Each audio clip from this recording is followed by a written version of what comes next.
নারায়ণগঞ্জের সোনারগাঁও উপজেলার সাদিপুর ইউনিয়নের বেলোর এলাকার বাসিন্দা মাজিদুল নামের এক যুবক গত 10 মাস ধরে নিখোঁজ রয়েছেন।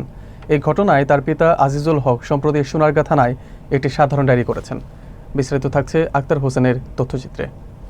অভিযোগ সূত্রে জানা যায়, পারিবারিক কলহের জেরে মাজিদুল গত বছরের অক্টোবর মাসে বাড়ি থেকে বের হয়ে যান। এরপর থেকে তিনি আর ফিরে আসেননি।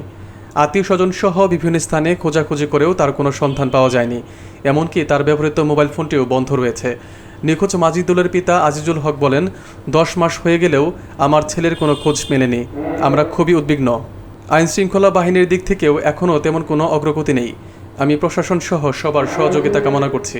এ বিষয়ে সোনারগাঁ থানার পরিদর্শক মোহাম্মদ রাশিদুল হাসান খান বলেন, অভিযোগের ভিত্তিতে বিষয়টি খতিয়ে দেখা হচ্ছে। নিখোঁজ ব্যক্তিকে খুঁজে পেতে পুলিশ কাজ করছে। নিখোঁজ ব্যক্তিকে ফিরে পেতে পরিবারের সদস্যরা সবার সহায়তা চেয়েছেন।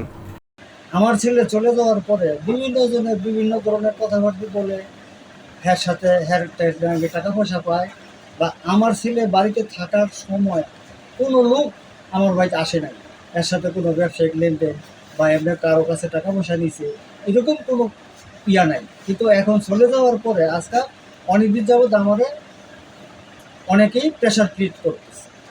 কিন্তু আমি নিজেও ওপেন হার্ট সার্জারির রুগী এবং আমার ওয়াইফ ব্রেন স্ট্রোক করছে এই প্রেশারের কারণে। দয়া করে আমার ছেলেরে আপনারা আমার বাড়িতে ফাইলে নিয়ে আসবেন, এই আমার বক্তব্য।